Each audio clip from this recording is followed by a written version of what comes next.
ఈ న్యూస్ విన్నాక నాకేం మాట్లాడాలో కూడా అర్థం అవ్వట్లేదు. సో ఎందుకంటే ఒక స్కూల్ ప్రిన్సిపల్ని ఇద్దరు స్టూడెంట్స్ చాలా దారుణంగా 27 టైమ్స్ ఆమెను పొడిచి చంపేశారు. సో అది అసలు వాళ్ళు ఎందుకు అంతలా ఆమెను పొడవాల్సిన అవసరం ఏంటిది అసలు?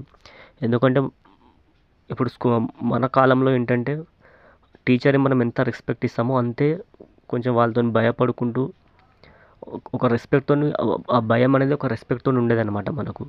అంటే మేడం వాళ్ళ ముందు మనం నిలబడి ఎదురు కూడా చెప్పలేని స్టేజ్‌లో ఉండేవాళ్ళం మనం. కానీ ప్రెజెంట్ ఉన్న ఈ సొసైటీ అంటే జెన్‌జీ వీళ్ళేంటంటే కొంచెం ఏ విషయాన్నైనా సరే కొంచెం ఫాస్ట్‌గా నేర్చుకొని వాళ్ళ లెర్నింగ్ కెపాసిటీస్ అనేవి చాలా ఎక్కువ ఉన్నాయన్నమాట. సో ఎంత అడ్వాన్స్‌గా ఒక విషయాన్ని అర్థం చేసుకునే ఆహ్, ఆహ్, ఆ మెంటాలిటీ ఉందో ఈ జెన్‌జీకి అంతే దానికి అపోజిట్‌గా చాలామంది ఒక సైకోలాగా బిహేవ్ చేసే మెంటాలిటీ కూడా చాలామంది ఉన్నారనమాట. సో రూపారెడ్డి అనే ఒక ప్రిన్సిపల్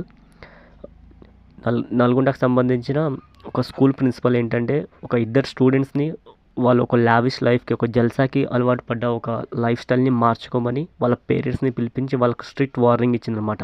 అంటే వాళ్ళ ఏదైతే ఆ మెంటాలిటీ ఉందో అక్కడున్న స్కూల్లో ఉన్న వాళ్ళు మిగతా స్టూడెంట్స్ కూడా అది ప్రభావితం చేస్తుంది అనే ఇంటెన్షన్ తోటి వాళ్ళ పేరెంట్స్ని పిలిపించి వాళ్ళకు ఒక కౌన్సిలింగ్ ఇస్తే ఎవరైతే ఆ స్టూడెంట్ ఉన్నాడో అతను ఏంటంటే దాన్ని ఒక పెద్ద అవమానం లెక్క చూసి ఆ మేడం మీద ఒక తెలియని ఒక పగ పెంచుకొని ఆ మేడం లేని సమయంలో వాళ్ళ ఇంటికి వెళ్ళి ఆమెను అతి దారుణంగా కిరాతకంగా 27 టైమ్స్ పొడిచి చంపేయడం జరిగింది. సో ఈ న్యూస్ విన్నాక ఎలా రియాక్ట్ అవ్వాలి అసలు అనేది కొంచెం షాకింగ్ ఉంది. ఎందుకంటే 27 టైమ్స్ పొడవాల్సిన అవసరం ఏంటిది అనేది కొంచెం బాధాకరంగా ఉంది ఫ్రెండ్స్. సో మన తెలంగాణలో నల్గొండకు సంబంధించిన ఈ స్కూల్ ప్రిన్సిపల్ ఏంటంటే ఆ స్కూల్ నడిపిస్తుండే అనమాట. అయితే హాస్టల్లో ఈ స్టూడెంట్ ఉండేవాడు. అతను ఏంటంటే కొంచెం లావిష్ లైఫ్కి కొంచెం లగ్జరీ థింగ్స్కి బాగా ఈజీ మనీ వచ్చే వేస్ని వెతుక్కుంటూ కొంచెం చాలా బయట మొత్తం ఒక లగ్జరీ లైఫ్ని లీడ్ చేయాలనుకునే మెంటాలిటీ అనమాట. సో ఇతను ఏంటంటే అతని దగ్గర అమౌంట్ చాలా ఉండేది. బయట పబ్బులకు కానీ అటు ఇటు వెళ్తుండేవాడు. సో స్కూల్ ప్రిన్సిపల్ ఏంటంటే అది అబ్జర్వ్ చేసి అతని యొక్క క్యాబిన్కి పిలిపించి వాళ్ళ పేరెంట్స్ తోటి అతనికి కౌన్సిలింగ్ ఇచ్చిందంటే ఇట్లా నువ్వు చేయకూడదు అది అని చెప్పి వేరే స్టూడెంట్స్ వాళ్ళ మీద కూడా ఎఫెక్ట్ పడతారని ఇంటెన్షన్ తోటి ఆమె ఇస్తే అతను దాన్ని ఒక అవమానం లెక్క తీసుకొని ఇంకో స్టూడెంట్ తోటి కలిసి మన ఫీజు మొత్తం ఈ మేడం దగ్గరనే ఉంటుంది. సో ఈమె దగ్గర అమౌంట్ ఉంటుంది. మనం వాళ్ళ ఇంట్లో ఒక రాబరీ చేద్దామనే ప్లాన్ తోటి ఇంకో స్టూడెంట్ని తీసుకొని ఇతను ఆ మేడం ఉంటున్న ఇంట్లోకి వెళ్ళి అమౌంట్ తీసుకుంటున్నాను దొంగతనం ఒక ఐఫోన్ అవి తీసుకుంటున్న సమయంలో సడన్గా మేడం వచ్చిందనమాట. ఆ ప్రిన్సిపల్ రావడంతో అది వాళ్ళకు ఆ టైంలో ఏం చేయాలో అర్థం కాలేదేమో. అంటే ఇప్పుడు మేడంని వదిలేస్తే మళ్ళా బయటికి వెళ్ళి చెప్పేస్తుంది, వీళ్ళ నేమ్స్ చెప్పేస్తుంది, మళ్ళీ వాళ్ళకి అది ఒక పెద్ద అవమానం లెక్క ఉంటుందనే ఇంటెన్షన్ తోటి కావచ్చు ఆమె చూస్తుండగానే ఆమె మీదికి వెళ్ళి కొంచెం చాలా కిరాతకంగా 27 టైమ్స్ ఆమెను పొడిచి చంపేయడం జరిగింది. సో ఇది ఇక వాళ్ళ హస్బెండ్ ఏంటంటే ఆమెను కాల్ చేసిండనమాట. సో ఆమె కాల్ లిఫ్ట్ చేయకపోవడంతో వాళ్ళ పక్కన ఉన్న నైబర్స్కి కాల్ చేసి ఇట్లా కాల్ లిఫ్ట్ చేస్తలేదు అసలు ఏముందో కనుక్కోమని చెప్తే వాళ్ళ నైబర్స్ ఏంటంటే ఒక నెక్స్ట్ డే ఆమె ఇట్లా మళ్ళీ కాల్ లిఫ్ట్ డోర్ బూయిర్ ఏం తీయకపోవడంతో పోలీసులను తీసుకెళ్ళి అక్కడ చూస్తే ఏంటంటే ఆమె బాడీ మొత్తం బ్లడ్ తోటి పడి ఉందన్నమాట.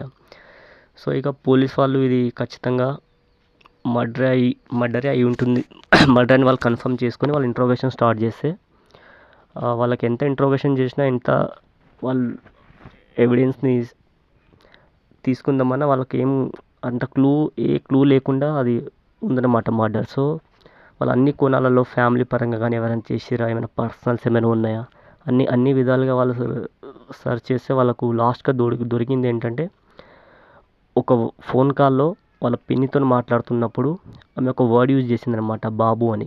సో ఆ బాబు అనే వర్డ్ తోటి ఆ పోలీస్ వాళ్ళకు అదొక పెద్ద అడ్వాంటేజ్ అయిందనమాట. ఎందుకంటే ఆమె వాళ్ళ పిన్నితో మాట్లాడుతున్నప్పుడు బాబు అనే వర్డ్ యూజ్ చేయాల్సిన అవసరం ఏంటిది అనే ఆ చిన్న క్లూ తోటి పోలీస్ వాళ్ళు స్కూల్లోకి వెళ్ళి ఇంట్రోగేషన్ చేస్తే ఒక ఇద్దరు స్టూడెంట్స్ దొరకడం జరిగింది.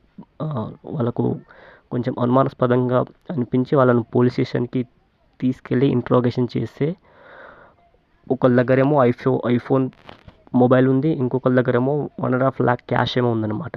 సో ఈ అమౌంట్ ఎక్కడి నుంచి వచ్చింది మీకు అని ఇంట్రాగేషన్ చేస్తే ఆ అమౌంట్ మీద ఏంటంటే కొంచెం బ్లడ్ కూడా ఉంది అమౌంట్ మీద. సో అది ఫోరెన్సిక్ వాళ్ళకి పంపించి ఇన్వెస్టిగేషన్ చేపిస్తే అది హ్యూమన్ బ్లడ్డే అని వాళ్ళకి కన్ఫర్మ్ అవ్వడంతో ఇంకా వాళ్ళని ఇంకా డీప్గా ఇంట్రాగేషన్ చేస్తే అప్పుడు వాళ్ళు ఉన్న నిజం మొత్తం బయట చెప్పేసారు ఫ్రెండ్స్. సో ఇది జరిగింది. సో ఇది విన్నాక ఇంత ఇంత దారుణంగా కూడా ఈ సొసైటీలో అవుతుందా అని ఫీల్ రావడం జరిగింది. So thank you.